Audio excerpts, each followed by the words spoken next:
سلام كمي اللغم بكل كنا عالم بمخان نإيرترا ميديا نيتورك channel تكتاتور زلغم زخوركم تعزبتين مبل 210 كلتن جيزو كار زلو تور دي فرانس كلتشن شان حمشن لوم سولس بناي رابع مدر خدد قتيلو نيرو تصابي سعب تقدادمتي كاب امين متروبول تبغيسو ابروونس تزازمت 274 كيلومتر دمار حق ازنبرا وددر يوم تصميدوم اب ناي لومي مدرخ تقدادما كلاب البسين ديسيونيك ቫንደርፖል ብጊዜ መራሒ በመዃን ቢጫማልያ ወዲዋካቱ ኣብ ናይ ነጡ ድማ ናይ ሊድል ትሬክ ተቐዳድማ ዮናታን ሚላን ኣብ ናይ ኣንበሳ ዓቕበት ድማ ናይ UAE ቲም ዌለንስ ኣብ ናይ ብሉፅ መንእሰይ ድማ ናይ ቢቢ ሆቴልስ ኬቨን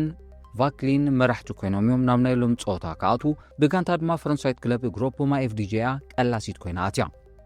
ናይ ሎሚ መድረኽ ፆታ ክሳዕ 100 ኪሎሜትር ዝኸውን ዝኾነ ፈታኒ ቅርፂ ዘይተራእየላ ፆታ ክካየድ ብድሕሪኡ ዘለዋ ኪሎሜትራት ግን አማላታት ለውጥ ክራይለን ዝግል ዝነበረ ብምባሩ ብፍላይ ነቶም ኣብ ግዜ ዝወዳደሩ ዘለው ተቀዳድምቲ ከተርብሕ ከም ትኽል ግምታት ተዋሂቦም ጾታ መስፈለመ ተቀዳድምቲ 20 ኪሎሜትር ብሓባር ድሕር ምጓዓዞም 4 ተቀዳድምቲ ማለት ጆናስ አብርሃምንሰን ካብ ኖርዌጃዊት ኡኖ ኤክስ ሞቢሊቲ ካስፐር አስግሪን ካብ የኤፍ ኤዱኬሽን ኢዚ ፖስት ሌኒ ማርቲነስ ካብ ክለብ ባህሬን ቪክቶሪያስ ከም ድማ ቶማስ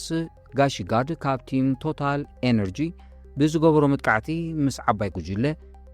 ዝነበሮም ናይ ግዜ ፍልሊ ናስፍሑ ኸዱ ከምኡ ኢሎም ድማ ክሳብ 143 ኪሎሜትር ዝበፅሑ ምስ ዓባይ ጉጅለ ዝነበሮም ፍልልዮም እናፀበበ ናብ ትሕቲ ሓደ ደቂቕ ወረደ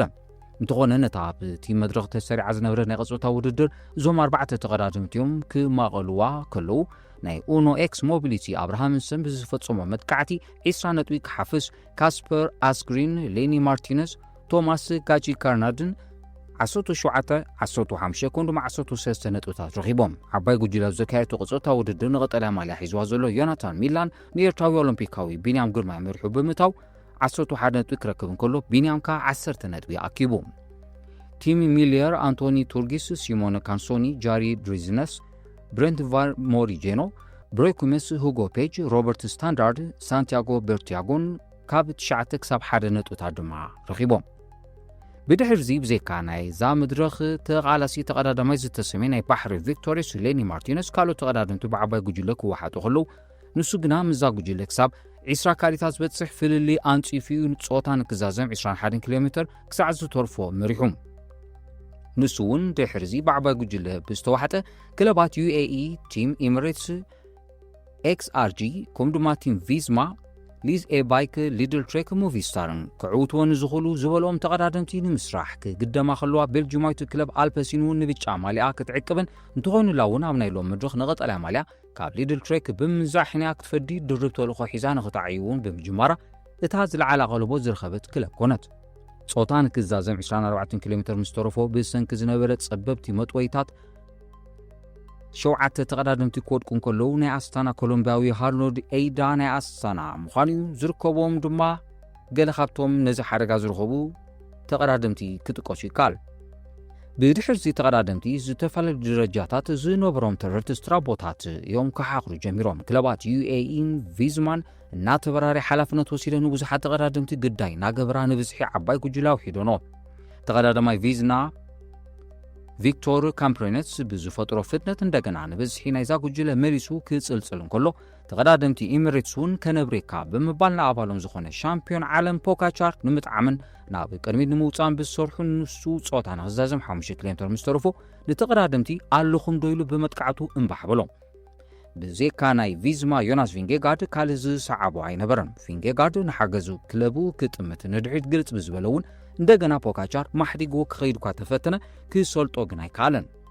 እንተ መራሒ ናይ ዝውድድር ቫንደርፖል ክኽለቡ ሓገዞም ንክህቡ እኳ ተጸንቀቑ ተጋዲሉ ምስ ሬምኮ ኤቫኖፖልን ካልኦት ሒደት ተቀዳድምቲ ብምዃን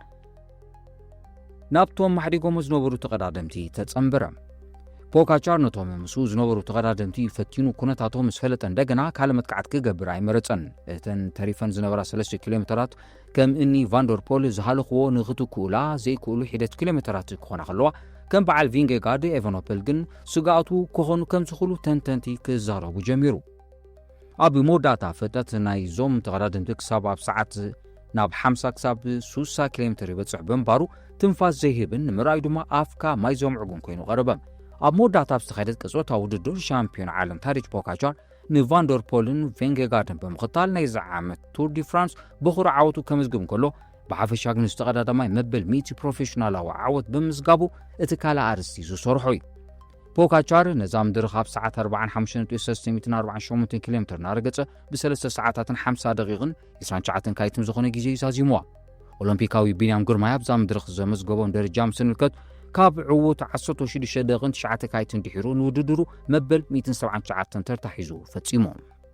ንናይ ሎም ዓመት ቱር ዲ ፍራንስ ብግዜ ቫንደርፖል ካብ ክለብ አልፔሲን ብ16 ሰዓታትን 46 ደቂቕን ክመርሖ ከሎ ታዴጅ ፖጋቻር ከዓ ዝኾነ ግዜ ከከሰረ ካልኣይ ናይ ቲም ቪዝማ ዮናስ ቬንጌጋርድ ድማ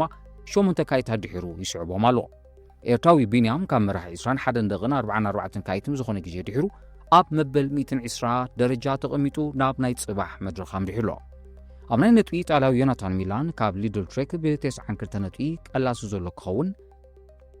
ቢንያም ግርማይ ካብ ዝተቐዳዳማይ ብ5 ነጥቢ ማለት ብ87 ነጥቢ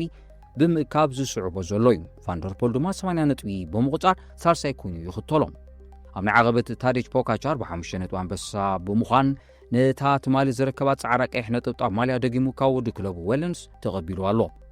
ፈረንሳዊ ኬቨን ቫኩሊን ካብ ክለብ ኣርኪያ ቢቢ ሆቴልስ ብ16 ሰዓታትን 46 ደቂቕን 26 ካይታትን መራሒ ብምዃን ንጻዕዳ ማልያ ኣብ ዝባኑ ዓቂቡ ኣሎ። ሆላንዳዊት ቲም ቪዝማ ብጋንታ ሓዳስ መራሒት ብምዃን ነዚ ውድድር ክትቅልሶ ጀሚራ ኣላ። ክለባት ግራፖማን ኤሚሬትስን ድማ ካልኣይን ሳልሳይን ደረጃታት ሒዘን ይኽተላ። ንመበል 112 ጊዜኡ ዝካየድ ዘሎ ቱር ዲ ፍራንስ ጽባሕ ረቡዕ ብናይ ውልቂ ናይ ግዜ ውድድር ማለት ክሮኖሜተር ቀፂሉ ክውዕል እዩ። ተቐዳደምቲ ኣብ ኬይን ዘካይድዋ 33 ኪሎ ሜትር ድማ ርሕቀት ዘለዋ ጾታ እዮም ክጽመዱ። እዛ ምድረኽ ናይ ማልያታት ለውጢ ክረኣየላ ተፅቢት ይግበር። ዝኸበርኩም ተኸታተልቲ ኤርትራን ሜዳ ኔትወርክ ብዛዕባ ውዕሎ ናይ ሎም ቱር ዲ ፍራንስ ነበረ ጸብጻብ ኣብዚ ፍጸም ስለምክታልኩም ኣዝየ መስግን። ሰላም።